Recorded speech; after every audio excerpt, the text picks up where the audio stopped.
నేను అంటానండి, లోకంలో ఏ మనుషుడి దగ్గరైనా నిజమైన ప్రేమ దొరుకుతుందా?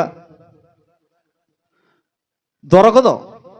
అయినప్పటికీ కూడా నిజమైన ప్రేమ మనుషుల దగ్గర ఉందని చెప్పి మనుషులు ఏం చేస్తున్నారంటే, ప్రేమించుకొని తర్వాత కొన్ని దినాలకి కొన్ని సంవత్సరాలకి వారు కలిసి తిరిగిన తర్వాత నన్ను గర్భవతిని చేసి వదిలేశాడు, నన్ను మోసం చేశాడని చెప్పి ఎంతమంది పోలీస్ స్టేషన్ దగ్గర ధర్నా చేయడం మనం చూసి ఉండలేదు ఏమండి? చాలా జరిగినాయి.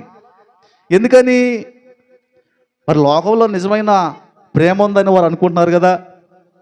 నిజమైన ప్రేమ లోకంలో ఉంటే మోసం ఎందుకు జరుగుతుంది? మోసం జరగదు కదా.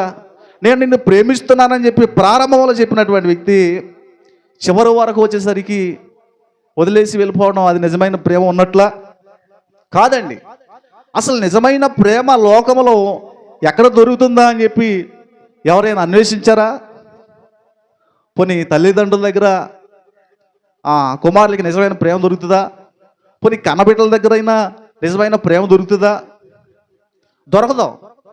అవసరానికి వాడుకున్న తర్వాత వదిలేసే వాళ్ళే లోకంలో ఎక్కువ మంది కనబడతారండి. పిల్లల్ని పెద్ద ఉద్యోగం వచ్చేంత వరకు చదివించిన తర్వాత పిల్లల తల్లిదండ్రులు ఏం చేస్తున్నారంటే, ఏమండి, చూడకుండా రోడ్ల మీద వదిలేసేటటువంటి పరిస్థితి లోకంలో మనం చూస్తున్నాం. ఎందుకని? పిల్లల దగ్గరికి కూడా నిజమైన ప్రేమ దొరకపోతే, కన్నా తల్లిదండ్రుల దగ్గర కూడా నిజమైన ప్రేమ దొరకపోతే ఇంకా ఎవరి దగ్గర నిజమైన ప్రేమ దొరుకుతుంది? ఏమండి, నేను అంటానండి, నిజమైన ప్రేమ దొరికేది ఒక యేసు ప్రభు దగ్గర మాత్రమే. దేవుని స్తోత్రం కలుగునుగా.